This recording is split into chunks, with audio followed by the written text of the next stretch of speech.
During the last decade, Italian design has emerged as the dominant force in consumer product design. It has influenced the work of every other European country and is now having its effect in the United States. The outcome of this burst of vitality of Italian designers is not only a remarkable series of stylistic operations in product design, but also a more fundamental and growing awareness of design as an activity whereby man creates artifacts in order to reconcile his aspirations for the future with the cultural and natural limitations and pressures of the present. Italy and Italian design constitute a micro-model where a wide range of the possibilities as well as the critical problems of international contemporary design are brought into sharp focus.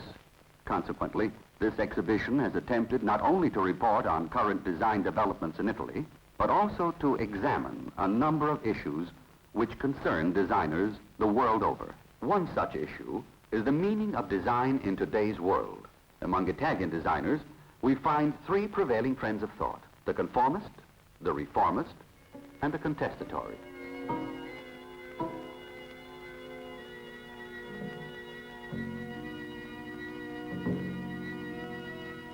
The first, so-called conformist group, predominates.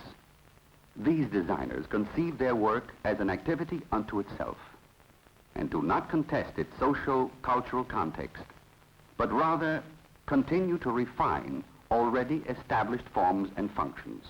Concerned with the aesthetic quality of single, traditional objects, a chair, table, or bookcase, they distinguish themselves by their bold use of color and their imaginative exploitations of new, hard, and soft synthetic materials and advanced molding techniques. Moving on to the second group, we find the reformists, who are convinced that renovation of design cannot develop unless structural changes have occurred to present society. They do not invent new designs, but rather redesign known objects with new, ironic, and sometimes self-deprecatory social, cultural, and aesthetic references. Some are involved in a process of revival, restating forms of the first periods of modern design, mainly Art Nouveau and Bauhaus. Others indulge in ironic manipulations of the social, cultural meanings attached to the objects existing as status symbols. Still others pick up their clues from pop art, representing items from our surrounding milieu, transforming them in scale. A subgroup, the anthro-pop designers, return to the human figure in a self-deprecatory attempt of purification. Others claim to add nothing to nor alter our environment and give their designs the guises of nature's. To avoid proliferation of new matrices, some designers employ existing industrial elements, such as tractor seats, for their design. Another subgroup produces objects whose function is not evident from the form, but is in fact concealed by it. Others yet will carry the doctrine of functionalism to an extreme and search for the most bizarre functions to justify their formal creations.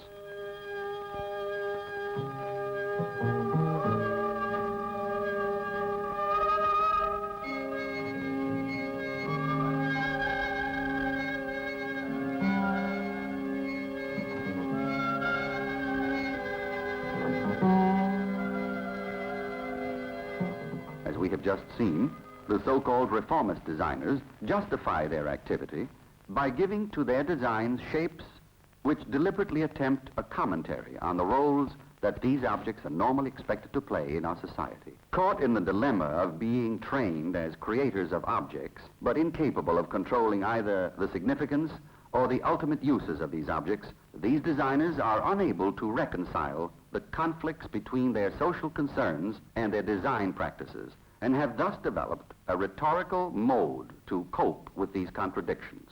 In fact, they are strongly motivated by a profound concern about the designer's role in a society which fosters consumption as one means of inducing individual happiness in order to ensure social stability. We must point out, however, that the division between the two main trends of thought before mentioned, the conformist and the reformist, are in reality not that clear-cut. In their oscillations, both these trends reflect the contradictions and paradoxes that result from simultaneously doubting the benefits of the consumer society, while engaging in the role of voyeurs of the technological dream.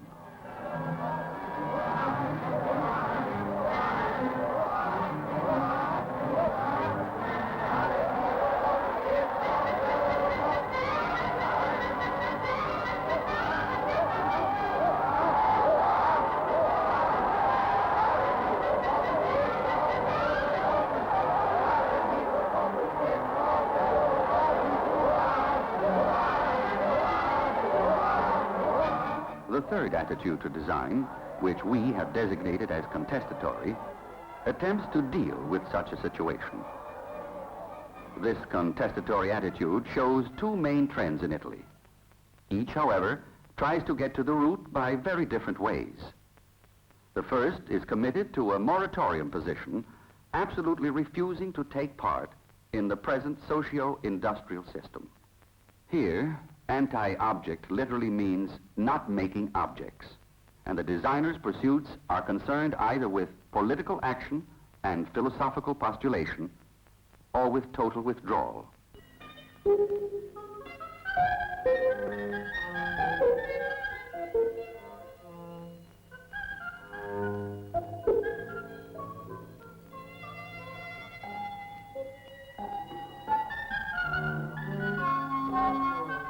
Those in the second position share with the preceding group the disbelief that an object can be designed as a single isolated entity without regard for its physical and socio-cultural context. But their reaction to the problem is not the passive one of abstention, but rather the active one of critical participation. They have thus come to conceive of objects and of their users as an ensemble of interrelated processes, where the way one affects the other results in constantly changing patterns of relationships. To the traditional preoccupation with the aesthetic object, the contemporary designer has, in this manner, added a concern for an aesthetic of the uses made of these objects. This holistic approach is reflected in the design of objects which are flexible in function and permit multiple modes of use and arrangement. Such objects can be offensive to anyone who is used to dealing with shapes that are finite and can act as a reference, because they refuse to adopt a fixed shape and to be a reference to anything.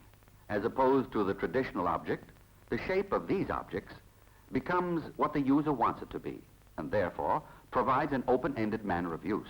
These objects are conceived in terms of environmental ensembles and permit different modes of social interaction, while at the same time allowing the user to make his own statement about privacy and community.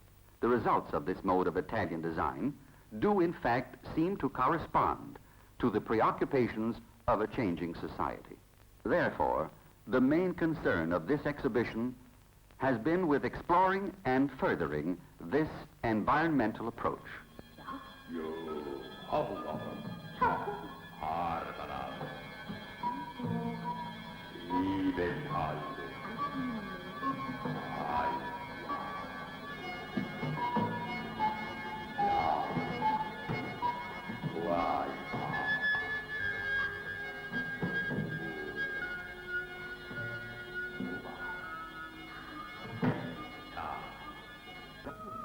The Museum of Modern Art invited a group of known Italian designers and conducted a competition for young Italian designers to propose their environmental concepts and to translate them into physical designs. The designers were requested to explore the domestic landscape with a sense for its places and to propose the spaces and artifacts which give them form, the ceremonies and behaviors which assign them meaning. Special attention has been paid to the individual's need for spaces of an adaptable and fixed nature, in which to openly express previously unrealized and unthought of relationships. In complement to these physical designs, a number of designers who believe that no substantial solution can emerge from physical design, but rather from social and political involvement, have also been invited to present their points of view. To provide a cultural context to these environments, the exhibition also presents, in a separate part, a number of objects.